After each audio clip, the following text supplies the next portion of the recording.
Hola, hola, hola. Sí, 1, 2, probando. ¿Hay alguien allá? Señor director, la música, por favor. No, esa no es. No, esa tampoco. No, esa tampoco. ¿Usted sabe qué es esto? Esto es BSO, banda sonora original. Somos radio. Somos textos.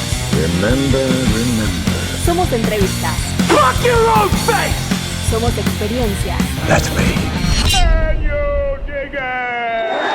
Somos BSO,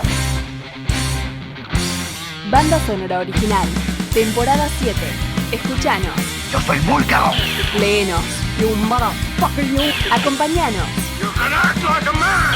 Siempre por www.bsoradio.com.ar. BSO. I see dead people. Una luz en el camino del cine. I met him 15 years ago. I was told there was nothing left. No reason, no conscience, no understanding, and even the most rudimentary sense of life or death, of good or evil, right or wrong. I met this 6-year-old child with this blank, pale, emotionless face and the blackest eyes, the devil's eyes.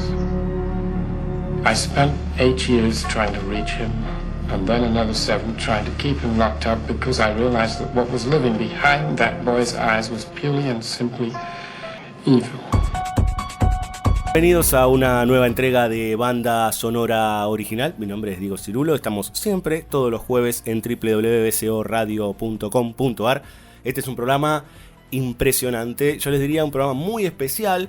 La semana pasada habíamos estado con el amigo Fabio Villalba y Mariano Morita hablando de qué pasa con el terror y con las películas de terror en el 2018, que siempre hacemos un repaso para ver qué está sucediendo, y hablamos puntualmente de la nueva Halloween 2018. Y oh casualidad, se cumplen 40 años de la obra maestra de John Carpenter. Por eso dijimos, bueno, vamos a hacer un capítulo dedicado íntegramente a esta gigantesca película que, vuelvo a repetir, cumple 40 años. ¿Quiénes están en el piso para acompañarme? Bueno, primero Mariano Morita. ¿Qué haces, nene? ¿Volviste? Volví porque hay que volver a casa. Claro, volviendo a casa estoy. Y por primera vez se cruza en el aire, aunque ya no conocemos hace tantos años, pero se cruza en el aire de BSO con nuestro querido amigo Adrián Smukle. ¿Qué haces, Adrián? Todo bien, muy contento. Bueno, vamos a hablar de Maestro. Dale. Y la vamos a pasar bien, me imagino, muy mal, no sabemos, ya que meternos con semejante película nos va a despertar ciertos sentimientos, sobre todo cuando yo la volví a ver hace 3 días atrás. Y la verdad es que se sigue reconfirmando lo mismo, digamos, ¿no? Otra vez, decir, bueno, todo lo que vino después de esta película es como ya es distinto, digamos, marcó un antes y un después. Y encontrando siempre recursos y elementos que se van repitiendo y que se van reforzando en el cine de Carpenter. Pero yo les diría, para arrancar y para ir abriendo el panorama con respecto a Halloween de 1978, que arranquemos justamente con esa primera escena, digamos, ¿no? Con esa subjetiva que va configurando de alguna manera, que creo que arranca en 1963, dice la fecha al principio, cómo se configura esa subjetiva, esa mirada de Michael Myers y el asesinato de su hermana, digamos, ¿no? Pensándolo en términos de lo originario para lo que va a ser después, cómo se despliega el mal durante toda la película. Estaba pensando cuando hablabas de esta subjetiva, que es, bueno, está trabajada como un plano secuencia también al mismo tiempo. Entonces, a veces uno le dice la escena de la subjetiva, o a veces la del plano secuencia, pero es la misma escena. Y a mí me cuesta porque de alguna manera lo que primero se me viene a la mente es lo que pasa en esa escena y lo que marca lo que después va a venir en toda la película. Pero después también pensando que es un plano secuencia, que está todo unificado temporalmente para que sea un solo hito en la película, también creo que lo que tiene es que organiza ya de entrada toda la casa, la presencia de él, la forma que después va a ser repetida, y todo de una forma casi, no quiero decir esquemática porque por ahí suena mal, pero muy explícita, a punto tal que incluso cuando se aleja la cámara al final los tenemos a los padres que se quedaron así, casi como posando mucho tiempo, y hasta la madre se mete la mano en el bolsillo, es rarísimo. Siento que esa unidad de secuencia lo que hace es organizar lo que después va a ser repetido durante la película, como que ya tenés la idea de lo que es afuera de la casa, ver por la ventana, lo que es estar adentro, de dónde sacó el cuchillo, la diferencia entre arriba y abajo, que va a ser algo muy importante, el hecho en cuestión, la forma en la cual ocurre el hecho en cuestión, porque siempre hay una parte que a mí me llamó mucho la atención, que es que Michael mira su propia mano mientras mata, en un momento se mira a sí mismo. Parece que retirase la mirada del asesinato. Vos no ves que clava, digamos, no ves que Claro. se clava el cuchillo en la carne. Tiene la mirada al frente, pero al mismo tiempo después gira y Sí. se mira a sí mismo matar. Y después lo que es el descenso en la escalera de vuelta y la salida es como que, como si dijera, este es el antecedente, es esta unidad, este antecedente, y me parece que también hay algo que ahí justifica esa idea del por lo menos lo del plano. No me metí tanto en la subjetiva, quizás, no sé si... Bueno, puedo tratar de aportar desde ahí. Lo que usted quiera. No, bueno, es uno de los mejores principios de la historia del cine, sin duda. Yo agregaría algo que me parece que es central a lo largo de toda la película y que me parece que es uno de los ejes de sentido más importantes, que tiene que ver con ese carácter de subjetiva que tiene ese plano, que se va organizando lentamente. Uno va aceptando la subjetiva y va espiando desde los ojos de Michael, sin saber que es un niño, más allá de la altura de la cámara, que es por ahí inclusive un poco tramposa porque Sí. no es la de 6 años, Claro. pero tampoco es una altura normal, normal de un adulto, digamos, y se establece como subjetiva también por la respiración, que es una respiración cargada, que se va sintiendo, va acompañando, con lo cual se está motorizando en el espectador una pulsión por mirar, por desear, por jugar con lo que se está viendo, que es la previa del polvo entre los dos adolescentes, con toda una tensión entre el morbo y el deseo, ¿no? Que va a estar elaborado a lo largo de toda la película, porque en toda la película estamos permanentemente viendo la situación. El manejo del punto de vista es genial en la película, y tenemos multitud de puntos de vista organizados en gran medida en una tensión entre el punto de vista de Michael y el punto de vista de Lori, donde permanentemente estamos acompañando al asesino en su mirada de deseo y de amenaza, contemplando desde la amenaza, con lo cual se va configurando una estructura en la mirada del espectador que hace salir del espectador ese morbo identificado con la figura de Michael, que estalla por supuesto en el asesinato. Está jugada ahí la máscara, ¿no? Porque la máscara genera una simetría. El primero que juega con la máscara es presentada por el novio de Judith, de la hermana, que O sea, se que la también pone está repitiendo jugando. algo que mira ahí. Exacto. Pero que está como jueguito erótico, ¿no? Entonces ese jueguito erótico del nene, que, bueno, acá hay toda una cantidad de cosas que en todo caso estaría bueno retomar para no desviarnos demasiado ahora, con relación a ese carácter de Michael, de lo que está viendo, de lo que es Michael, que no sabemos lo que es Michael, digamos. Creo que es la gran pregunta de toda la película, ¿qué es Michael? Digamos, hay una serie de intentos de respuestas, pero Michael es algo muy difícil de definir, digamos, ¿no?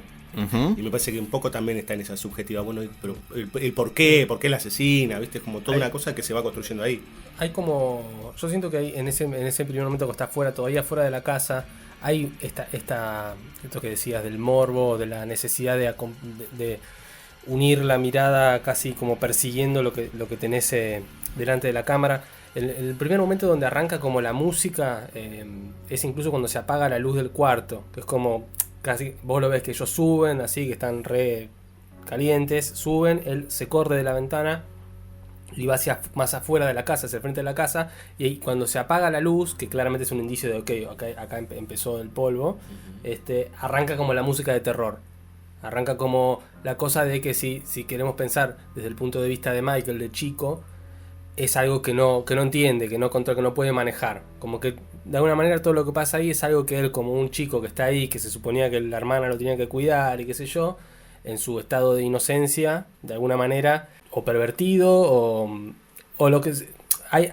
Quizás lo que sucede también es una reacción ante algo que no se puede manejar. Que por ahí no es que estoy tratando de explicarlo a Michael Myers en sí, pero sí lo que se da ahí es de alguna manera eso. Esto que decías vos, Adrián, recién, de la máscara usada como una cosa de deseo, más como un juego sexual, que después termine convirtiéndose en la máscara que lleva él, y lo que termina fundamentando que después él tenga una máscara más adelante.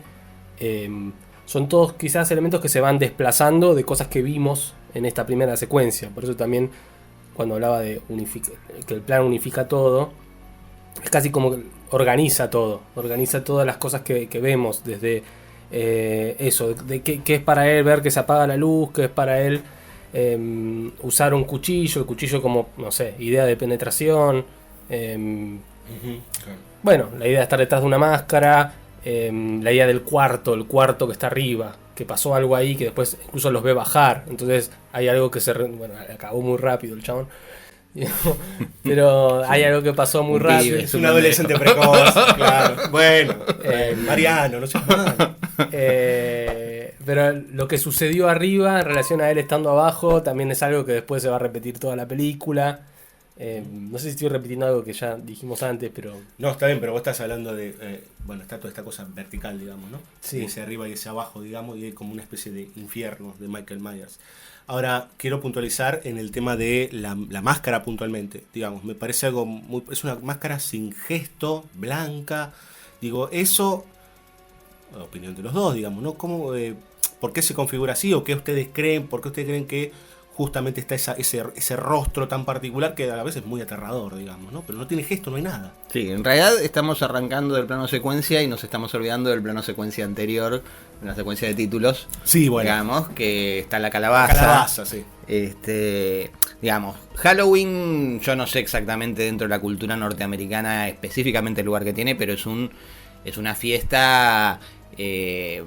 digamos desacralizada, pero tiene un fundamento religioso de una fiesta agraria, es una fiesta que celta, digamos, que se vincula con la fiesta de todos los santos sí, se conectó con lo católico, digamos, claro, pero que en realidad tiene que ver con una fiesta agraria, que son fiestas que tienen que ver con la regeneración del mundo, asociada al ciclo cósmico, digamos, y que ha sido despojada de ese carácter sagrado, pero que conserva esas virtualidades. Lo que se supone que sucede con la fiesta y que se ritualiza, porque la calabaza es un fruto, digamos, en realidad es una fiesta de fin de cosecha, ¿no? Es una fiesta de previa al invierno, ¿no?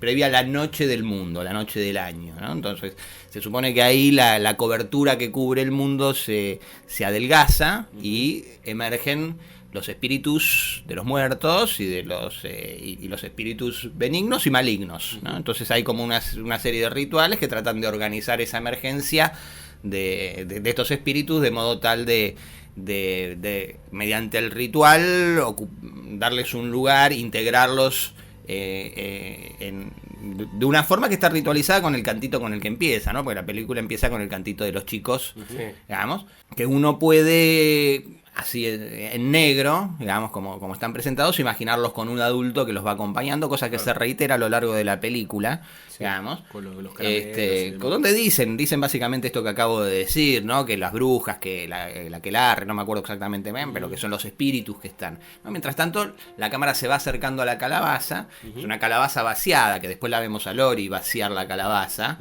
perforarla y animarla con una llama de adentro que le da una vida misteriosa, digamos, ¿no? Hay un misterio que es un misterio de si se quiere de la naturaleza, digamos, que está en el vínculo entre la muerte y la vida, que es lo que los rituales agrarios tratan de organizar, ¿no? La simiente es el muerto que se entierra y de ahí surge. Entonces hay todo un ritual que después, no digo inconscientemente porque no sería la expresión, pero sin saberlo Michael va a de alguna forma encarnar, ¿no? Porque inclusive en las fiestas tradicionales suelen haber orgías, hay en las fiestas que tienen que ver con esta regeneración hay un descontrol. Más cerca de lo dionisíaco, podríamos decir. Claro, y hay un descontrol, es como que las fuerzas se liberan para volver a recuperar su capacidad generativa, ¿no? de vitalidad descontrolada, y se empiezan a ordenar a través de estos rituales. Eso tiene que ver más o menos con estas fiestas agrarias, de las cuales Halloween es una. Digamos. Más allá de que se haya olvidado, lo que viene el cine es a recordar esa función también. La película viene a recordar esa función. Es que también ahí en la versión moderna de esa fiesta, vos lo que tenés es una serie de actividades ya más ayornadas al mundo moderno, que tienen que ver con la idea de ir a conseguirte el mejor disfraz o lo que sea, o usar eso como una noche de joda o lo que sea, pero que quizás la película también da cuenta que en algún lugar de toda esa fiesta ya modernizada, por debajo sigue existiendo como los relatos que preservan esa versión tradicional, que es lo que incluso podríamos ver cuando en las películas que miran los chicos en televisión, o que miran la versión original de The Thing, o incluso el seguir perpetuando el ritual de la calabaza, ella haciendo la calabaza, o la idea de que los chicos crean en asustarse, en hacerse chiste, cuando el nene le hace el chiste a la nena, o cuando el pibe tiene miedo de que lo que los chicos en el colegio le dijeron. Hay debajo de la versión modernizada de la fiesta existe también lo que es como si fuese el alien dentro de la fiesta, que calculo que para Carpenter es el cine o su película Halloween en sí al mismo tiempo. Sí, digamos que la película devuelve ese carácter perdido y que está cuestionado, digamos.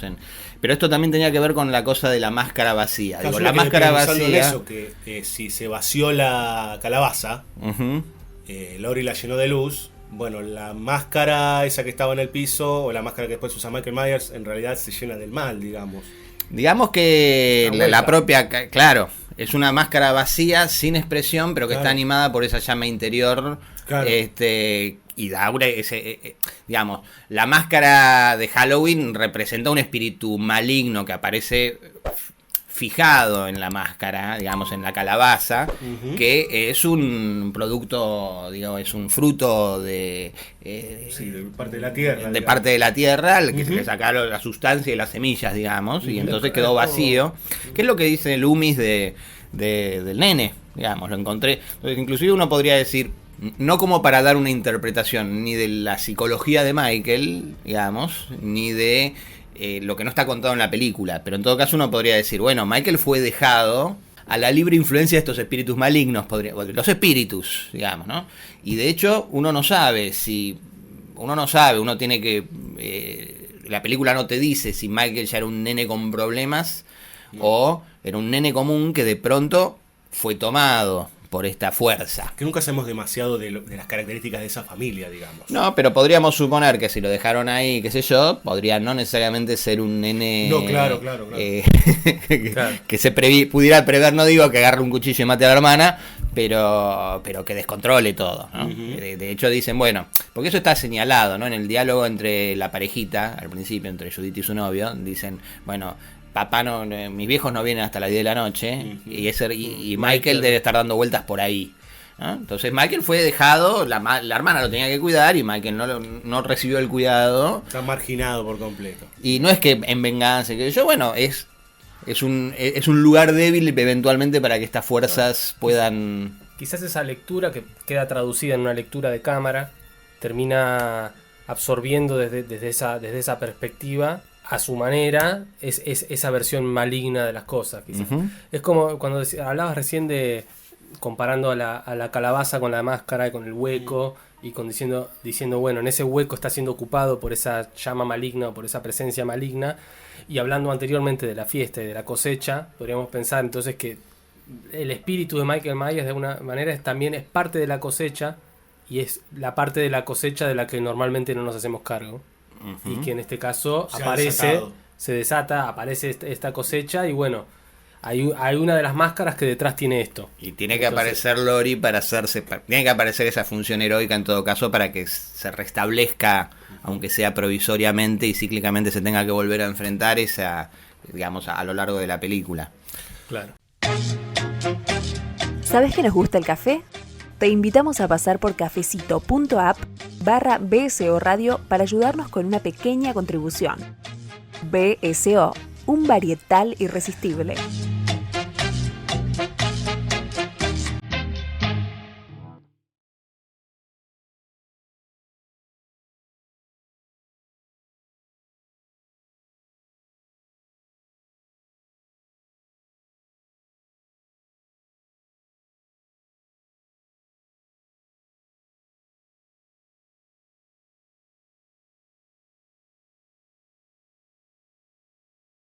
Segundo bloque de este capítulo dedicado a Halloween, la gran obra maestra de John Carpenter. Y nos había quedado ahí flotando y dando vueltas antes de ir a escuchar música, Adrián, para poder empezar a introducir el personaje de Laurie, digamos, ¿no? Como la contracara de justamente de Myers, ¿no? Cómo se empieza a configurar ella, que de hecho a ella la empezamos a ver bastante tiempo después, ¿no? O sea, creo que pasan 15 años, 15 años, ¿no? Y ahí se nos introduce al personaje de Laurie, que va a ser justamente la contracara. Sí, sí, exactamente la contracara de Judith también, ¿no? Porque es una chica que cumple con sus deberes, digamos, en términos generales y en concreto como babysitter, digamos, ¿no? Como niñera. Sí, hay dos generaciones de jóvenes en la película, que es la de la generación de Laurie y la generación de los chicos que también tienen la misma edad que Michael Myers cuando era chico. Y a mí se me generó esta idea con Laurie, que durante todo el principio de la película, hasta incluso ya entrada a la película, porque esa es la que se queda haciendo los deberes, digamos, haciendo el trabajo de niñera, como la chica que se queda en el entremedio, en un punto medio entre los chicos inocentes y los chicos de su edad, que incluso puntualmente se ve en varias escenas cuando está por entrar a la casa y ve a los chicos que están haciendo jodas de Halloween y añora un poco eso. Y de la misma forma que también creo que es en el momento cuando la amiga la pasa a buscar con el auto, que después le da un porro, y todo ese momento. También hay un momento donde mira unos chicos. Hay como una especie de punto medio en ella, donde quizás es la película y todo lo que pasa en la película lo que va a terminar de definir cómo se hace cargo de que ya no es ese tipo de niño y que pasa no a ser como los otros, pero bueno, ahora está en un universo en el cual tiene estas dos amigas que hacen tal y tal cosa, donde la joden con esto de Ben Tramer y qué sé yo. Ahora que lo pienso, no, me agarró una laguna, pero pienso que qué boludos en la remake no pusieron que se casó con Ben Tramer. ¿Qué se llama Ben? No lo mencionan. Se podría haber casado con Ben Tramer si fueran lo suficientemente nerds para hacerlo. Bueno, pero lo pusieron a Lonnie. Al final, ¿viste quién era Lonnie? Lonnie es el policía, ¿no? Se llama... Sí. Es el pibe que lo... El nenito que lo... que lo asusta. Que lo asusta y que después Sam... no sé si se llama Sam Loomis, el doctor. Sí. Digo, pero Sam Loomis es... Sí. Porque Sam Loomis es el novio de Marion en Psicosis. También, bueno. El que quiere entrar a la casa y Loomis Sí, lo asusta también a él. Mira, venía de ahí. Así que Ben Tramer era como de cajón, sí. Sí, por ahí lo pusieron y lo sacaron. Estoy enojado que no lo pusieron. Pero Te perdón. fue un montón de otras cosas. Sí, ¿no? obvio. Sí, ahí no más importante. Hay como muchas cosas para enojarse con esa cosa. Pero no sé, yo veo en este cosa del punto medio algo muy interesante, porque está en ese lugar donde, así como los otros, los amiguitos, los chicos malos chiquitos del colegio lo asustan a Tommy con lo del Boogeyman, al mismo tiempo, de alguna otra manera, pero casi un desplazamiento de eso, las amigas de Laurie le dicen, dale, sí, vas a ir al baile, tipo, la vas a poner, como que le generan una cosa donde ella está todavía que no puede manejar. No creo que la ponga de No, bueno, era una forma de decir. Pero hoy nos toca, bueno, qué sé yo, algo así. La tienen confundidas de ese lugar y ella claramente está en ese lugar donde no...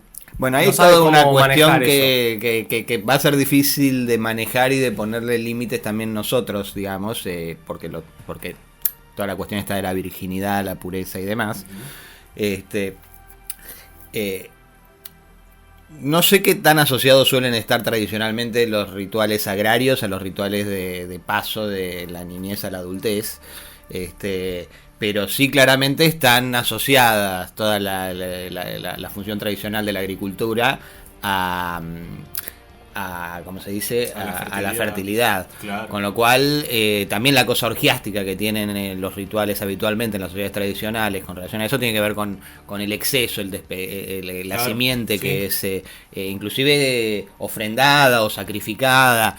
En muchas comunidades hay sacrificios humanos, inclusive arcaicos, de donde se despedazan vírgenes para volcarlas en los surcos y que eso potencie digamos, o sea, todo eso que está de alguna manera organizado ficcionalmente en Halloween tiene que ver con la recuperación de elementos que son habituales en estas.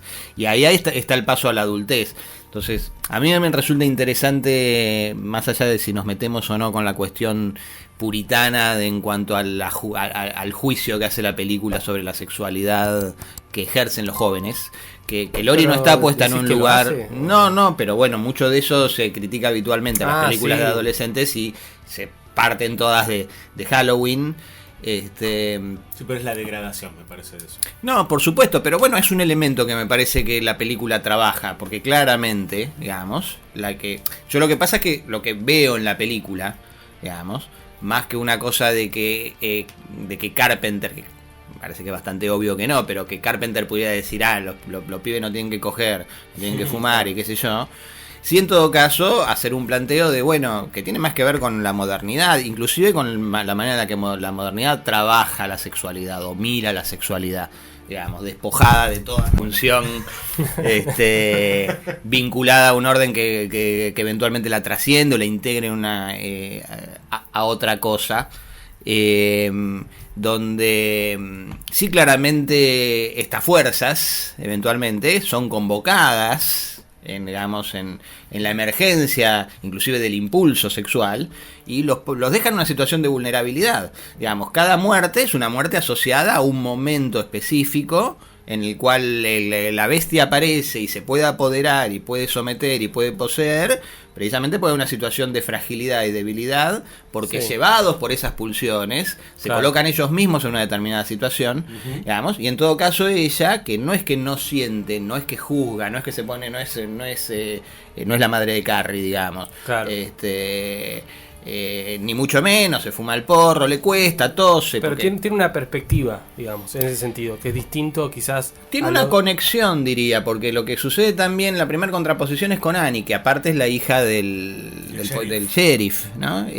Donde le entrega a la nena, donde solamente plantea a la otra amiga, Linda creo que se llama la otra, ella solamente es niñera para tener un lugar para coger, digamos, y donde básicamente funciona de esa forma, y después ella misma va a la casa, no la encuentra y se acuesta, no sé si será el cuarto de los padres o qué cuarto es, pero claramente están en una situación de vulnerabilidad. Uno podría decir, bueno, de vulnerabilidad, inclusive, pueden llegar los viejos, digo, ¿no? Se te puede pudrir, digamos, ¿no? Entonces, es un momento en el que suspenden la cuestión de estar atentos, estar como conscientes de dónde están. De la responsabilidad, que es algo propio de las fiestas, además, ¿no? Porque la fiesta interrumpe la idea de fiesta, también la fiesta totalmente desacralizada, digamos, ¿no? Es una manera de descargar, de interrumpir la cosa cotidiana para que emerjan para que aparezcan otro tipo de cosas. El famoso desbarrancar, digamos, ¿no? Claro. La apertura sin límites, ¿no? Que es una necesidad, particularmente después del año agrario vinculado a la tradición. Bueno, necesitamos también esta descarga y esta cosa propiciatoria, pero bueno, en este caso es una interrupción de eso sin esa otra función. Y ella tiene una responsabilidad y asume y conecta con los pibes, porque me parece que es algo muy interesante.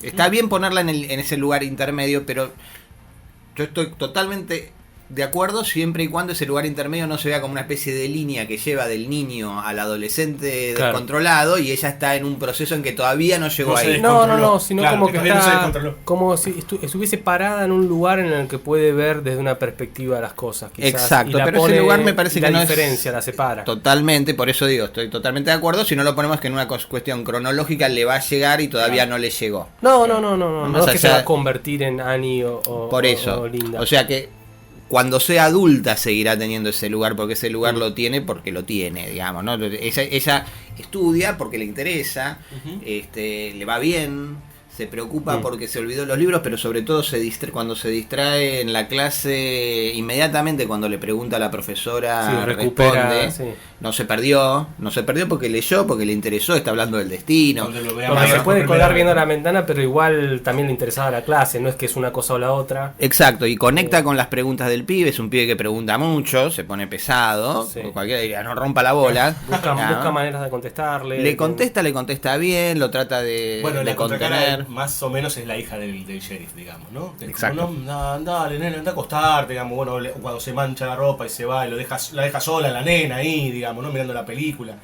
Es como la contracara en ese sentido, digamos, de la responsabilidad de la relación con esos chicos, yo diría hasta maternal. Claro, bueno, porque esa cosa tiene que ver con esa función que simultáneamente tiene que ver con la fecundidad, con la fertilidad y tiene que ver con el rol de la mujer en ese aspecto, en el vínculo con los chicos, que por otro lado está reemplazando a los padres ausentes, porque si hay algo que es una figura sistemática en todo Halloween es la ausencia de los padres. De hecho, el único padre que inclusive... El padre que más aparece, que es el policía, ni siquiera se da cuenta que su hija está fumándose un porro con el auto. Acaba de apagar el porro en el auto y el tipo dice, bueno, sí. Abre la ventanilla y viene toda la baranda, que como no te diste cuenta. Claro. Hay una cosa con respecto a lo de las niñeras y... en realidad se abren mil caminos todo el tiempo. Iba a decir algo primero con respecto a que si la perspectiva de Laurie la pone en un lugar separado, también la hace compartir algo y nos hace a nosotros compartir algo de la mirada con Michael Myers, que ya hablamos hablado al principio con la subjetiva y todo esto, pero que después también se repite en los momentos cuando Annie se cambia, que la vemos desde afuera de la ventana y vemos la figura de Michael, o la figura de Michael al costado de Laurie, incluso cuando sale de la casa la primera vez. Pero después me acordaba de algo, ya que habíamos escuchado la música de La Niebla, que esta idea del lugar de la niñera en la película me parece que es algo que después siguió trabajando Carpenter, incluso con Jamie Lee Curtis, cuando en La Niebla es Jamie Lee Curtis la que termina cuidando al hijo de la madre está ausente, pero casi le da un fundamento a la ausencia de la madre y casi que fundamenta también la necesidad de la niñera. Que no estoy seguro si no es Lonnie, ahora que lo pienso. ¿El actor. Habría que chequear. No me suena. Pero bueno, me parece que ahí continúa algo, quizás lo inexplorado acerca de la presencia o no presencia de los padres ahí. En esa siguiente película, que es la que hizo después, trabaja ahora también el personaje de la madre que se tiene que ausentar por determinada razón y que necesita de la niñera. Bueno, claro, pero ahí a la madre se le da una carga heroica, digamos. Claro, bueno. No, aparte de una función en la comunidad de la cual no se puede, digamos. Porque también eso me parece que también tiene que ver con esa. Eso está muy tomado de Hawks también, ¿no? La cosa de la profesión, ¿no? Sí. Aunque sean una niñera. Es una niñera que se hace cargo, que se ocupa, que hay una función trascendente en una comunidad desde la perspectiva, digamos, que incorpora Carpenter de Hawks, de donde vos tenés que hacer tu tarea, digamos, ¿no? La comunidad depende de que vos hagas tu tarea. Claro, la responsabilidad por lo que tomaste, digamos, ¿no? Vos tomaste esta actividad y tenés que ser responsable. Y que en todo caso en la fiesta esa irresponsabilidad está garantizada por el ritual. Acá ese ritual ha perdido un orden que lo organiza, un orden superior que lo organiza y que le dé contención, digamos, ¿no? Entonces, se volvió su propia parodia. Y entonces deja que esas fuerzas queden libres. Digamos, claro. se convoquen, digamos, aparezcan, emerjan y estén libradas a la buena de la aparición eventualmente de una Laurie que le pueda poner,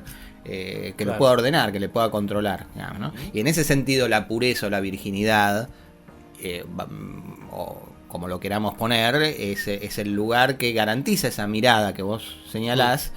Sí, y que no tiene nada que ver con la interpretación acerca de que eso fuese algo puritano. Exacto. Porque a ella le gusta Ben Tramer, pero también, digamos, este jueguito que le hace la amiga, que está en todo caso más puesta en el lugar de conexión con su sexualidad, si se quiere, y del ejercicio de esa sexualidad, tal vez temprano, seguramente irresponsable, por lo pronto irresponsable ahí. Por lo pronto, si se quiere, en un cierto exceso que le hace no asumir la responsabilidad que en teoría debería haber asumido y delegarla, ¿no? La niña exploradora, como le dicen a Laurie, pero es la que le puede hacer el gancho con Ben Tramer y por lo menos ponerle que se entusiasmó, que a Ben Tramer también le gusta a Laurie, digamos. Y está esa negociación, bueno, yo te la cuido, pero vos decile mañana. Que era toda una joda o algo así. Que era una joda porque en todo caso ella es respetuosa de eso que está sintiendo también por Ben Tramer, que tiene que ver con el deseo, que no es una chica asexuada, es una chica, claro, que no, pero que en todo caso valora no en el sentido, por eso digo ser cuidadoso, en el sentido que tenés que preservar tu virginidad hasta el matrimonio, ni ese tipo de ni nada por el estilo, claro. ¿No?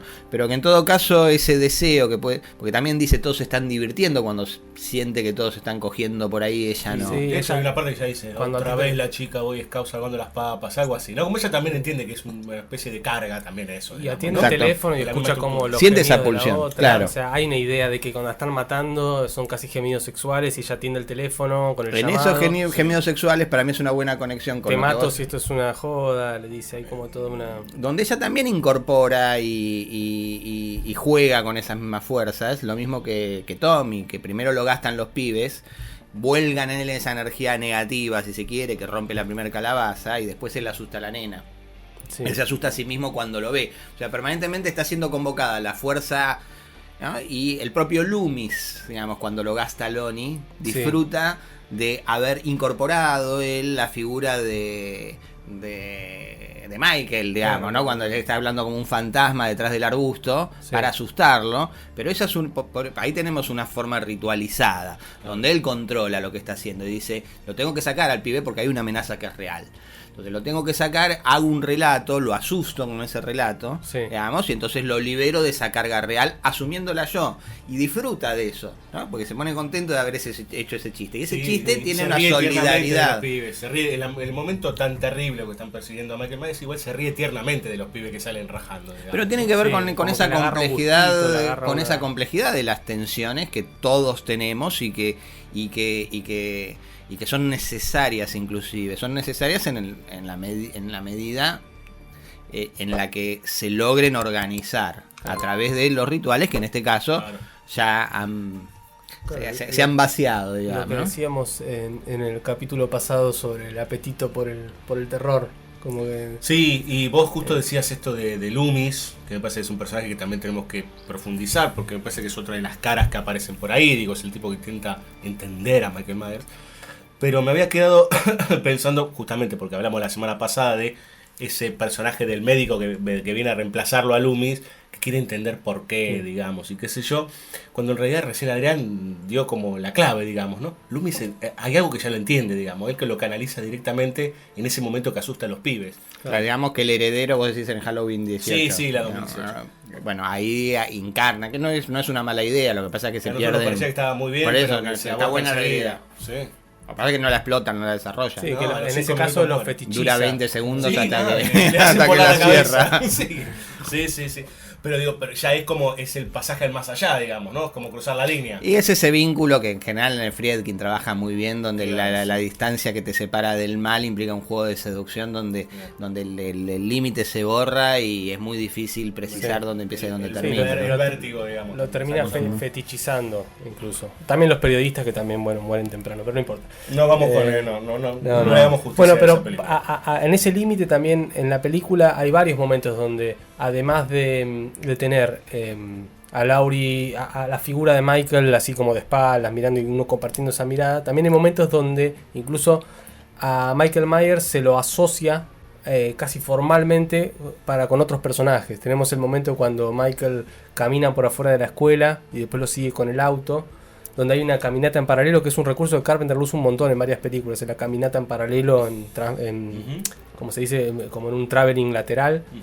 Y después también el momento cuando Laurie se levanta, ya habiendo luchado con él, y se levanta también Michael y caminan muy parecido, que es justo antes de que lo disparen. Donde ahí me parece que también son momentos donde la terminamos asociando a ella a ser capaz de tener esas pulsiones dentro y tener que manejarlas. De la misma manera cuando sale con el cuchillo atrás del sillón, ella le clavó la aguja y se queda con el cuchillo.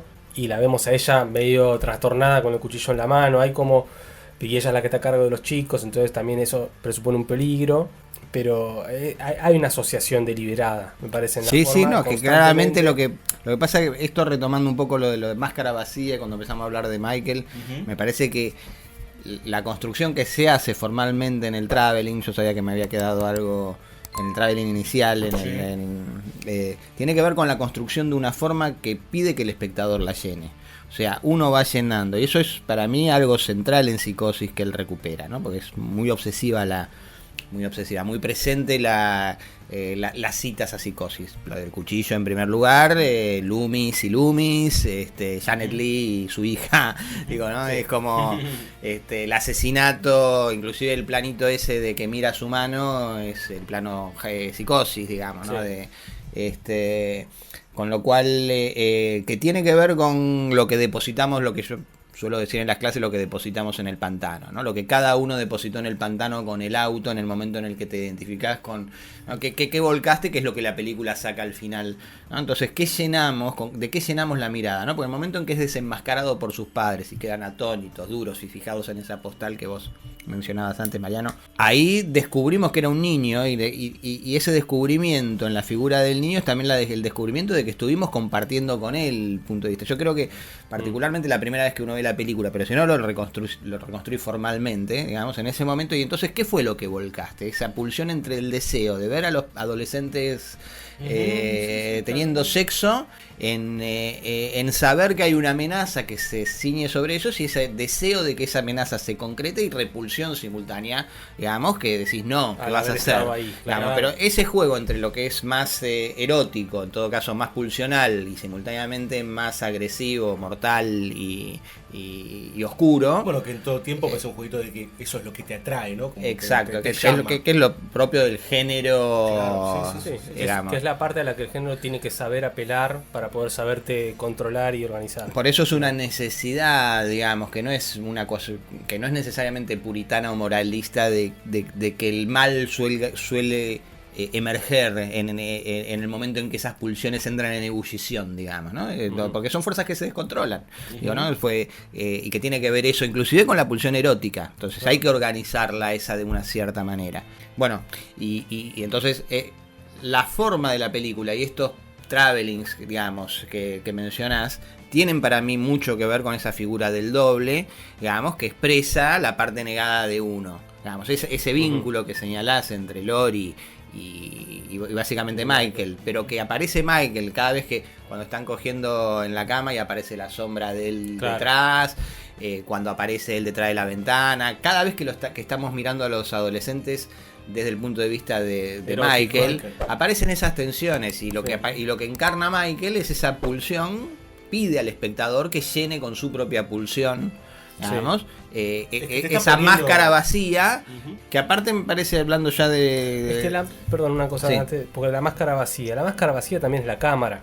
Entonces la cámara mira como una máscara vacía, la cámara tiene una cosa que no miente, tiene su componente, para hacerlo más baciniano, más objetivo de la cámara, claramente, de la relación fotográfica con el mundo, y de esa relación fotográfica con el mundo después hay toda una mirada, hay toda una construcción que es la que puede ser, claro, la puede llevar para un lado o para el otro. Pero a su vez en esas puestas de cámara en donde vos estás viendo a Michael mirar, sos vos, digamos. O sea, sos vos mirando a Michael, que en realidad Michael puede estar ocupando un lugar. Viendo es que además ese momento, el primer momento en que eso se actualiza desde la puesta en escena de un modo radical, absolutamente fijo, es el momento en el que se pone la máscara para hacer el asesinato. Ahí, cuando se pone la máscara, termina de consolidar como subjetiva. Porque acá se pone la máscara también, ¿no? Como con una necesidad. Sí. Y ahí decís, claro, estoy viendo a través de la máscara y vos te sentís cubierto, porque la máscara también es como funciona como pantalla, ¿no? La pantalla por un lado separa y por el otro expresa, ¿no? Entonces precisamente en esa doble función, digamos, sirve como impunidad también, ¿no? Exacto.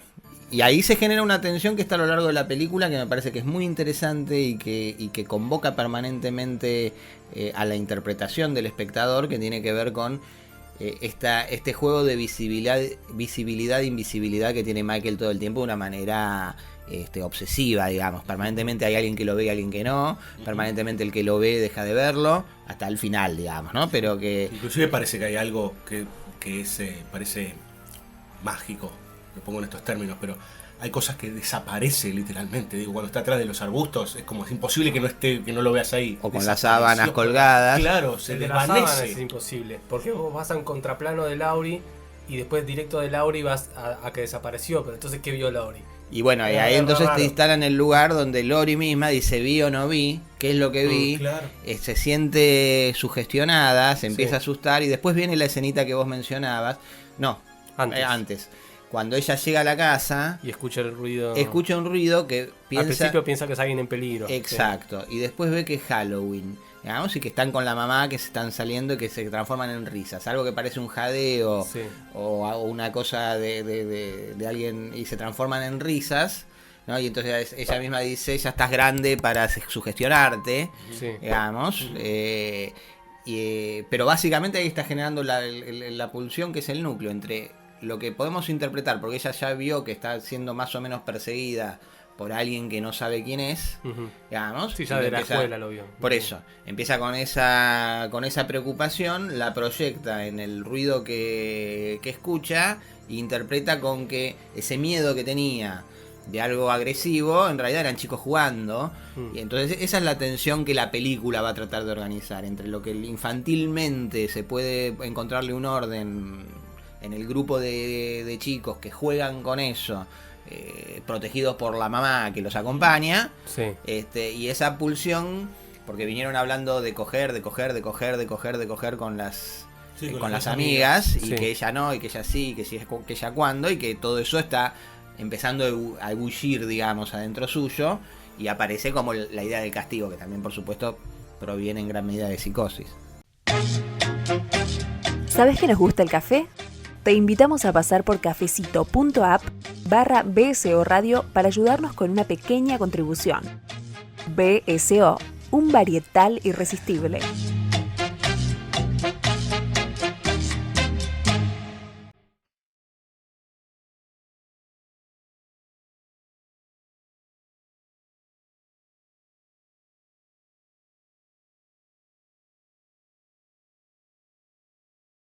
Tercer bloque, tercera parte, lo acabo de asesinar a Mariano, pobrecito. Quedó- Bueno, hizo. estamos ¿sabes hablando que de yo, Halloween. yo a Villalba varias veces le hice eso, pobre. Quedó. Después tenía el pi. Se quedó sordo. Tercer bloque de banda sonora original. Seguimos hablando de Halloween. Y nos había quedado ahí boyando el personaje del Dr. Loomis, digamos, ¿no? Y sería interesante, bueno, empezar a analizar o a abrir la charla en relación a qué lugar ocupa este personaje, que me parece que es como una especie de... bueno, es el doctor, ¿no? Pero esta cosa del cazador, del tipo que está viendo cómo solucionar a este mal que se ha escapado, digamos, ¿no? Que se ha abierto por completo. También haciendo referencia a muchas de estas cosas que ustedes hablaban antes con respecto a lo ritual, etcétera, ¿no? Me parece que hay una función ahí que Loomis reconoce como limitada, digamos, ¿no? Tiene que ver, me parece, con algo de lo que mencionábamos antes, que tiene que ver con la pérdida de una referencia superior, digamos, que ordene los distintos conocimientos, saberes y funciones.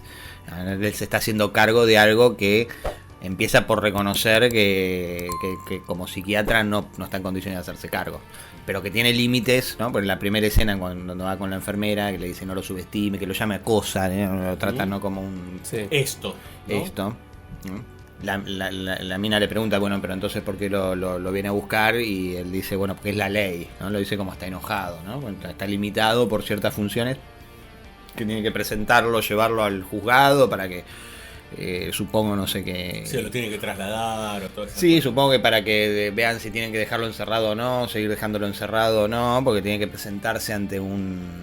¿no? Que le pregunta qué le doy, toracina, me acuerdo. Que va a estar... No va a poder hablar, No ¿no? va a poder estar ni sentado, y mejor que sea así. Le dice. Así exactamente como lo quiero, digamos, ¿no? Y que en toda esa función llena el hueco de los 15 años, ¿no? Uno puede proyectar la transformación de un psiquiatra que va joven, que va a encargarse de un nene de 6 años y se encuentra con como lo describe, esa mirada vacía, esa cosa, Pálido. ¿no? Pálido, los ojos sin Emoción. sin emoción. Lo cual casi que está describiendo la máscara, si querés, de alguna Sí. manera, ¿no? O sea, Sí. porque nosotros del rostro de Michael lo vemos 2 veces nada más, o sea, la máscara, que es al principio como un niño y al final brevemente. Muy brevemente, sí. A mí me interesó cuando hablas del personaje de Loomis, de él como psiquiatra, me genera la idea de que él es una especie de psiquiatra que necesitó devenir casi en sacerdote, o necesitó incorporar elementos de la metafísica para poder referirse a lo que se está refiriendo. está bien, él está también en El Príncipe de las Tinieblas, está Donald Pleasence, Sí, claro. haciendo de sacerdote, De cura. y donde justamente tenemos la dualidad entre él como cura y el personaje del chino, de que es profesor, que es físico, y cómo también esas dos funciones se cruzan. Acá me parece que ya de entrada, parece que durante estos 15 años Loomis lo que hizo fue necesitar incorporar ese tipo de elementos para poder empezar a entender de qué se trata lo que ve cuando tiene a Michael. Dice, pasé 8 años tratando de comunicarme, bueno, al 9º año ya... dice, ya empecé pasé 7 más tratando de mantenerlo encerrado porque me di cuenta que... Ahí, digamos, está ese cambio que quizás también lo pone en un lugar cercano para mí a lo que a lo que es el dilema que tiene el cura del Exorcista, en relación a que él es un cura que lo ponen como psiquiatra, que es un cura psiquiatra, y lo hacen tipo psicoanalizar a los curas que pierden la fe, algo así era lo que... pero que está como en ese lugar medio, que lo hace tipo de un lado a otro, pero que termina siendo... como si fuesen esos detectives que se embarran demasiado en el terreno en el que se meten. Entonces claro, es como que él se mete en un lugar en el cual termina ya totalmente definiendo lo que pueden ser papeles, historiales y cuestiones médicas ya como una cuestión de la lucha entre el bien y el mal. Sí, pero por otra parte, me parece que él es el único que tiene clara... a ver, lo dice creo que al principio, él es el único que tiene claro del peligro que se acaba de desatar, digamos, ¿no? Tiene también que no ver le da con... nadie bola. El sheriff le dice, déjese romper las bolas. Bueno, vamos para acá, vamos para allá, pero... Y el tipo hasta que saca un fierro, una Magnum 44, digamos, ¿no? Dice, tengo arma. O sea que él es el único que tiene, por lo menos hasta que Laurie se enfrenta, digamos, a Michael, de ese verdadero mal que se acaba de liberar en Haddonfield, digamos, ¿no? Sí, es una especie de Van Helsing cambiando todo lo que haya que cambiar, digamos, que es bastante, pero en todo caso lo que decía recién Mariano me parece que es bastante clave para entenderlo. Alguien que yo diría, en todo caso, que dejó atrás esos papeles, que descubrió otra cosa, digamos, que la psiquiatría no llega a explicar. Claro. Digamos, no sé qué tanto, pero tampoco está tan desarrollado, tendrá conciencia en ese sentido como el Van Helsing, digamos, ¿no? Que sí la tiene, digamos, y que asume, en todo caso, el plano de la sorpresa del final, después de haberle metido 5 o 6 tiros a Michael y ver que desapareció. Y ese rostro de preocupación puede implicar también un último nivel en ese esquema de revelación, digamos, ¿no? Porque claramente tiene que estar muerto. Sí. Él no vio las 2 muertes anteriores que se supone que Lori alcanzó, sí, digamos, claro, ¿no? Cuando le clava la percha, después cuando lo apuñala y demás, ¿no? Claro. Sí, yo cada vez que pienso que después Halloween tuvo secuelas, yo digo, no hay ninguna necesidad, digamos. A ver, ¿por qué? Porque ese final justamente lo que termina de cerrar es que, bueno, que lo que representa Michael Myers es mucho más grande, digamos, que el propio cuerpo, digamos, ¿no? Sí, que queda aparte ahí liberado inclusive a la interpretación del espectador, porque... Y aparte reintegrado a la tierra, podríamos decir, ya que estábamos con el ritual agrario, porque queda ahí, está el pasto, ¿no? queda en la tierra. Sí hay un momento ahí como para que se pueda haber ido, digamos. Entonces ahí me parece que es también parte del genio de Carpenter, de dejarlo a la interpretación del espectador, no es que lo ves desaparecer, ¿no? Bueno, eso es lo simbólico, bueno, claro. Claro, es bueno, se cayó, claramente está muerto. Todos asumimos con Loomis que lo mató, le peteó 5 tiros, está bien, la cuchillada, qué sé yo, se levanta muy mecánicamente, hay una fuerza que lo mueve, eso también aparece, pero está siempre en el borde de una interpretación posible que no lo lleve directamente a lo fantástico. Esa, digamos, no hay manera, salvo, bueno, el espectador que tratará de buscar consuelo, seguro que, bueno, por ahí no le disparó bien, no tenía, qué sé yo, le pegó no sé dónde, y como es muy fuerte, qué sé yo, se levantó y se fue. Claro, pero que todo eso es suficiente como para que al menos quede claro que quizás esto lo que fue es, bueno, terminó esta batalla que fue la primera, quedó abierta una cosa, ahora Laurie sí cree en el Boogeyman, digamos, y lo abierto que queda no es específico a punto tal de se escapó, le dieron en un pulmón que no hizo que lo mate o lo que sea, sino que bueno, esa misma confusión que quizás tiene Laurie cuando mira por la ventana y ve que está detrás de las sábanas y después no está, por ahí esa cosa semi-fantástica que no sabés qué puede haber pasado pero que está manejado por la película, es lo que después permite que te quede la noción de que Michael está ahí, puede estar ahí, independientemente de la precisión de qué exactamente pasó con él, porque no es que va a aparecer ahí por una de esas puertas. No, es que inclusive como vos te vas del cine, suponiendo que la viste en el cine, digamos, te vas del cine con eso, yo me imagino, vas con 3 amigos a ver la película, después dicen, ¿y qué pasó? ¿Se murió o no se murió? Y te lo estás llevando a Michael y su supervivencia, digamos, en la pregunta, en la comunidad. Esa es la manera en la que el ritual cinematográfico también le da la pelota al espectador, digamos, y la función, si se quiere, que tiene, que decíamos que restaura la película de esa función que tenían los rituales agrarios o de organizar esas fuerzas, se le traslada y la sigue cumpliendo la película, digamos, ¿no? Claro, pues se le traslada al espectador. Termina de cerrar algo que ya venía trabajando, que es esto del mirar a través de Michael, del estar todo el tiempo activo, que es una forma que hay que rellenar de sentido, lo que decíamos recién con relación a la máscara, que la película es una máscara, digamos, que está enmascarando un proceso que el espectador incorpora como forma y le da forma a su subjetividad, y entonces la llena con sus pulsiones, lo que decíamos del pantano, de psicosis, claro. y de que la película trabaja con esas pulsiones, hace la catarsis, digamos, la proyecta y le devuelve el paquete de sentido al espectador, y cuando el espectador se va con un problema, se murió, pero ¿lo mató o no lo mató? Digamos, ¿no? La primera pregunta. Inclusive por ahí el que está como perturbado por la película, por ahí le pasa lo que Lori, ¿no? Si Lori lo vio desaparecer o no detrás de las sábanas, ¿no? Porque lo que decís está muy bien de que pasamos por el plano de ella y ella tuvo que haberlo visto desaparecer, digamos, claro. ¿No? Nosotros no, sí, pero para nosotros está el plano de ella. Claro. O sea, no es que desapareció entre nosotros. Claro. Entonces, eso te da de vuelta al espectador la posibilidad de... Es como cuando vos ves algo y mirás de vuelta y, no era lo que yo pensaba. Que la desaparición es un misterio. Es como lo de Nada que ver, quizás, pero con el famoso milagro de Hitchcock cuando... que él dice que es un fundido encadenado, en realidad no un milagro, en el falso culpable, el hombre equivocado. Cuando aparece el verdadero, el verdadero y que es un fundido, y justo en el momento que él está pidiéndole a Dios que pase algo, está rezando con un cuadro, corta de la cara de él a la cara del otro y comete un crimen, entonces él tiene coartada, es lo que Godard decía que era un milagro. Pero que Hitchcock decía... que eso no es un milagro, es un fundido de cámara. Sí.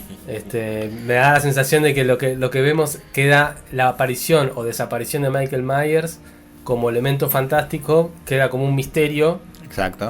Que para Carpenter es un plano y contraplano. Exacto, que es una cuestión técnica. Digamos que en todo caso se llena, la llena el espectador, podríamos decir si quiere, pero yo creo que la piensa si quiere, de alguna manera se le llena, digamos, no le queda más remedio que llenarla, digamos, de esa forma lo lleva a llenarla. Después puede sacársela de encima y decir, hay una película, ¿no? Pero después puede pensar lo que le pasó, y si no lo piensa de todas formas hizo la catarsis, digamos, el proceso espiritual de cualquiera que no haya puesto la distancia de no me quiero creer la película, sino de haber participado de la película, haberse asustado, haber tenido miedo, va por la calle. Esto digo, bueno, salen los 4 amigos a las 2 de la mañana del cine. Y van por la calle y cualquier sombra, cualquier viento que mueve los árboles, la presencia de Michael amenazando. Es lo que uno siente cuando viene de una película de terror y camina a las 3 cuadras hasta la casa y el eco de tus pasos te asusta. Sí, o alguna película que te haya perturbado puntualmente, digo, te empiezan a pasar cosas con tu realidad, digamos, o con tu momento. Y aparte de que Michael ya existe como figura, ya tomó cuerpo simbólicamente a través de la película como una entidad que de alguna manera, entre comillas, existe como idea, entonces el tema es que si se pudo corporizar una vez y ahora pasó a otro plano, ¿por qué no puede volver a corporizarse de vuelta, digamos, ¿no? Entre nosotros, podríamos decir. O sea, está esa cosa que te sucede como... Y esa tensión es la que pone en movimiento, en acción, tus pulsiones que están asociadas a eso y le da forma. Y la ritualiza. Es Michael, no soy yo. Es Norman, no soy yo. Claro. Entonces me lo saco a Norman, me lo saco a Michael. Lo puse en Michael, ¿no? Entonces, esa es la forma en la que el ritual opera y salva, digamos, podríamos decir algo. Claro. Nos salva del Michael que podemos tener o con el que podemos proyectarnos. Al que proyectamos en la primera escena clavándole el cuchillo a la hermana. Digamos. Claro, totalmente. ¿No? Bueno, ahí está después de la película esta idea de, bueno, con qué yo me estuve identificando, con qué yo me estuve proyectando, digamos, ¿no? Que es parte de eso que terroríficamente al final desaparece. Digo, ¿qué carajo? Digo, puedo ser yo mismo, digamos, no en eso. Desapareció y me dejó la pelota a mí, como que ese cuerpo ahora se desvaneció y entró a nosotros, de alguna manera. Con lo cual, para mí eso es lo que da más miedo, digamos, ¿no? Exacto. Ese Michael Myers sin gesto, que puede ser cualquier rostro si querés, Y podría ser el mío. Y podría ser, claro, exactamente. Como fui descubierto en el principio, digamos. Mis padres descubriendo que el Michael soy yo, digamos. Exacto. Exacto. Descubriéndome, dejándome expuesto a la mirada de mis padres, ¿no? Y eso como pulsión, como tensión, como conciencia formal, podríamos decir, en el sentido de que no como conciencia psicoanalítica, sino como conciencia de que la forma de la película te hizo ver un proceso que no es consciente en vos y le dio la forma de la película. Y después caer en eso, caer en mirá dónde estaba, mirá lo que estaba, cómo estaba mirando esto, qué me pasó cuando vi esto. Claro. Y aún si no lo haces de modo... Mi postura frente a eso es que si aún no lo haces de un modo consciente, lo haces como relato que te rebota y te queda de alguna forma en la cabeza, digamos, ¿no? Bueno, psicosis. Claro. ¿No? Que es esa cantidad de elementos subyacentes que después terminan sosteniéndose igual por más que uno no los racionalice, digamos. Exacto. ¿No? Está ahí latiendo. Norman Bates sigue ahí, digamos, mamá Bates también dando vueltas. Tenemos algo más para hablar, bueno, podemos estar 5 horas. Que nos haya quedado ahí boyando de Halloween, que nos haya quedado flotando. Si miro mis papeles. Siempre se puede encontrar algo. Siempre hay algo que decir. Siempre se puede encontrar algo. Es muy, muy complicado con esta película, quizás. Es como que todo tiene eso. Uno está. Pero lo que también me parece que hay algo interesante para pensar es que si uno la ve en primera instancia, es una película sencilla. Lo hablábamos con Mariano el capítulo anterior. La estructura es súper sencillo, digo, es el asesino serial y las chicas en un suburbio. Punto. Digo, ¿cómo lo paran? Si lo pensás así, cuando le ofrecieron a Carpenter hacer esa película, la película originalmente creo que se iba a llamar algo como The Babysitter Murders. Sí. Y cuando Carpenter la agarró, dijo, dale, la hago, pero déjenme cambiarle el nombre y ponerle mi nombre, qué sé yo. Sí, meter los personajes. Y No, y hacerla toda de nuevo. Darme, ¿cómo se dice? Libertad. Claro. Pero no deja de ser esa idea que es lo que le pidieron que haga también. Sigue siendo la película del asesino que va a matar niñeras y conserva esa simpleza. Claro, bueno, pero es apropiarse. Sí, aparte de tiene la verdad que es una maravilla muy difícil porque es una película de muy bajo presupuesto y tiene una perfección formal es increíble. Impresionante. Los traveling son increíbles. Los encuadres, los traveling, digamos. Y es una comunidad que aparte está todo, es muy loco cómo está encuadrada y presentada porque hay una presencia del verdor de la, digamos, es como si fuera en el medio del monte casi, digamos, pero eso tiene que ver con los encuadres. Todos los encuadres vos lo ves y está saturado de verde. Digamos, Y algo muy interesante también con respecto a cómo aprovecha la apuesta. Tenés poco presupuesto, pocos actores, digamos, pocos recursos. Todo el tiempo parece que Haddonfield es un pueblo abandonado, digamos, ¿viste? No hay gente en la calle nunca. Es como, bueno, ¿dónde están todos estos tipos? Digo, está bien, salen para el 31, ves un poquito más, pero cuando la ves caminar a Laurie, ¿quién la puede rescatar? Cuando ves entrar a ese auto con Michael Myers y todo, decís, acá te pueden matar en la esquina que no se entera nadie, digamos, ¿no? Esta cosa como de la ausencia completa de vida en la calle. Sí, que simultáneamente es como una idea muy bucólica del pueblito norteamericano agrario, que uno supone que tiene los campos alrededor, claro. De clase media alta o clase media bien llevada, donde no hay pobres, donde no hay conflictos, donde parece ser como una especie de dibujo utópico, digamos, de la vida americana media, ¿no? Bueno, Carpenter cada tanto visita eso, ¿no? Sí, por supuesto, digamos, es algo San central. Y hay varios. Bueno, la Boca del Miedo también era un pueblito que se terminó transformando en lo que era, el pueblo de los malditos. Bueno, aparece muy seguida esa imagen, ¿no? Mismo no me acuerdo el nombre, bueno, Hollow's End es en la Boca del Miedo. Claro, Hobson. Sí. Bueno, Christine creo que también es en un pueblito, si no me recuerdo. Sí, es una clásica película de suburbios. Sería claro. Que incluso en Halloween es pero no es el suburbio industrial, digamos, no es el de Poltergeist, no. Claro, no es no es Avellaneda, digamos, ¿no? Es como, no, es el famoso suburbio que ahora está tipificado con el niño en bicicleta repartiendo diarios a los vecinos ejemplares. Las casetas con techos a 2 aguas, exacto, y la familia típica, digamos. Sí, ¿no? Spielberg, Joe Dante. Bueno, sí, y Carpenter, digamos, porque también Carpenter está ahí flotando. No, pero sí. No, claro, pero tiene una película de Dante que se llama The Burbs, digamos. Claro.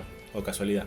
Pero me parece como, digo, en la cabeza, digamos, ¿no? De un tipo como como Carpenter, que dice, bueno, no tengo gente, digo, pero de repente construye ese pueblo como es desierto, ¿viste? Como aparecen los personajes 1, 2, 3.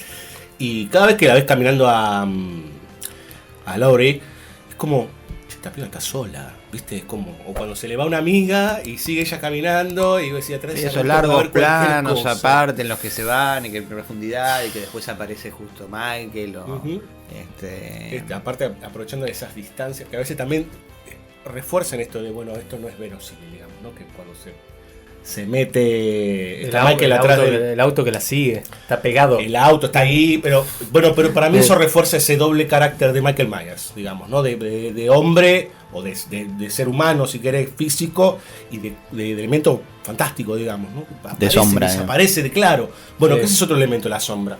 Digo, son muy pocas, contadas las veces que vos ves las heridas que hace Michael Myers, digamos, ¿no? Está todo como puesto en la oscuridad, en esa, como en donde no hay luz, es donde Michael Myers opera. Lo cual creo que hay solo uno que, ¿no? Que por ahí me estoy confundiendo con la vi ayer, la otra, la nueva.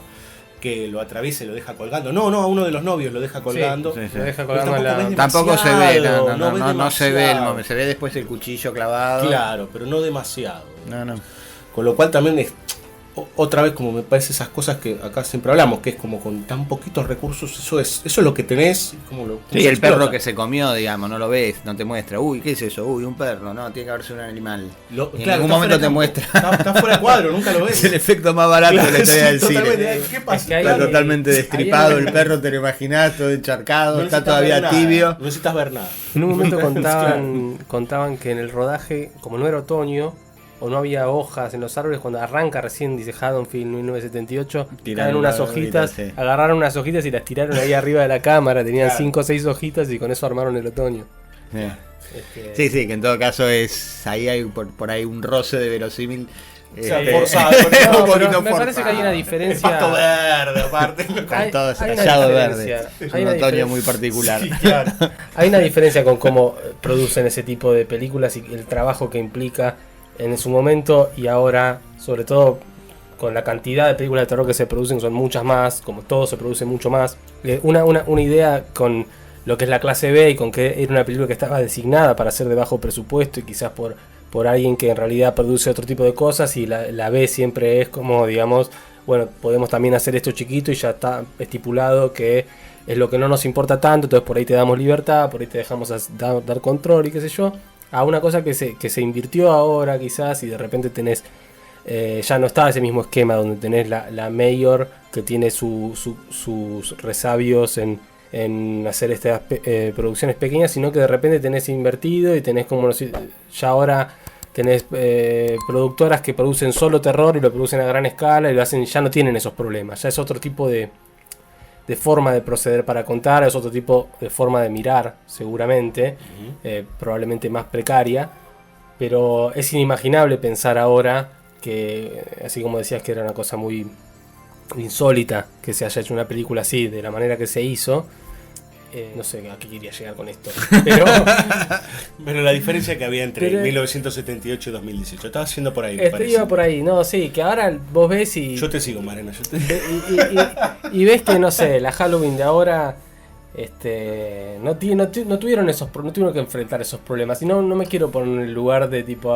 son unos boludos, tienen toda la guita. Sí, o todo tiempo pasado fue mejor, tampoco, digamos. O que los problemas vienen bien para encontrar buenas soluciones. No, sino que por ahí simplemente eso es un poco de cada cosa, en realidad. Atestigua un poco de que había que lo que terminaba de organizarte todo, a pesar de cualquier tipo de eventualidad, era que tengas una mirada que organice las cosas. Sí. Y ahora parece que tenés tantas facilidades para hacer ciertas cosas que pareciera que no tenés que mirar o hacerte cargo de algunas otras cosas. Entonces de repente, para la Halloween nueva, de repente hay cosas, no hacerse cargo de algunas cosas de las que debería hacerse cargo, es algo que a ojos de la gran mayoría de la gente es algo que es accesorio, cuando en realidad no es accesorio, sino que es casi lo que por ahí en la original hizo que funcione una película de tan bajo presupuesto, de esa calaña, digamos, para decirlo así, y que se haya convertido en el clásico en el que se convirtió. Digamos, no es porque determinadas cuestiones quedaron icónicas, bueno, esas cosas pasan por algo, y yo creo que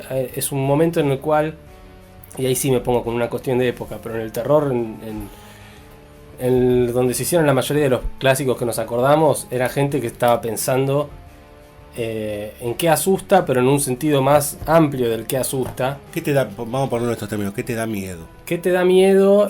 Pero pensado ampliamente, como Sí, a la claro. sociedad, al mundo. ¿A qué le tenés miedo? Digo, no tiene que ver con un monstruo, digamos. En este caso son encarnaciones de ciertos elementos a lo que no podemos enfrentar. Claro, y darse cuenta que eso son cosas que no poder enfrentar esos miedos o tener que hacerse cargo de esos miedos eran cosas que son importantes, digamos, y que entonces tenés que tratarlas con un cierto cuidado y responsabilidad, que ahora ya parece que se perdió esa relación con el miedo real, sino que ya el miedo se convirtió en una cosa accesoria, separada, así como podemos decir que, no sé, los 80 y las bicicletas en el suburbio se convirtieron en una cosa separada de la historia. Sí. Casi ¿Qué que estaban diciendo esas películas, digamos? ¿Qué estaban pensando en su época, digamos? Claro, como que se volvió histórico. Y entonces es cada vez más difícil que aparezcan películas que quieran tomar esa rienda y hacerse cargo de eso. Me parece que un buen ejemplo es la nueva Halloween, en donde hace referencia todo el tiempo a una película que fue hace 40 años, que sigue viva, latiendo. Digo, todo el tiempo se tiene que sostener vagamente, digamos, o en realidad falsamente, de todo aquello que, porque hace hasta copia parte de la apuesta, digamos, ¿no? Invirtiendo, sin ningún tipo de sentido, digamos. No, la copia formalmente, y creo que solo entiende un par de cosas, pero solo conceptualmente, como diciendo la presencia de Michael Myers acá. Pero es más formal, Marian. Es que termina siendo formal, claro, por eso. Pero digamos, termina siendo que la actualización, que no la necesitábamos, pero si se hubiese hecho bien, qué sé yo, pero digo, esa actualización termina siendo una lectura mucho más superficial de esa otra película, y es quizás la que va, el costado peligroso es que va a terminar convirtiéndose en la lectura que tape la lectura anterior, o que tape la película anterior. Bueno, pero yo en ese caso creo que Halloween es invencible, digamos, la original, es interminable, digamos. Es como vos... Quédate tranquilo, no la va, es como, no la va a desplazar. a ver, a vos viste Halloween. Halloween. En 2 meses nos olvidábamos, así que está bien. De la nueva. Sí. Claro. Bueno, por eso, pero a ver, en algún momento a alguien se le ocurrió hacer una remake de Psicosis, de la mano de Gus Van Sant. Y vos te lo olvidaste, ya está, ya pasó. Halloween. Psicosis sigue estando viva, digamos. Me quedo más tranquilo, entonces. Quédate, podés tomar algo. Quédate tranquilo que lo que es grande perdura. No hay ningún tipo de problema. BSO, ganador de Mecenazgo 2022 en la ciudad de Buenos Aires. Busca nuestras secciones. BSO escribe y BSO escucha. Porque el cine no solo se hace, también se habla. También se escribe y también se escucha. Muchas voces, muchas miradas en una misma web. Encontrás todos nuestros capítulos en www.bsoradio.com.ar o directo en iVoox. BSO, temporada 11.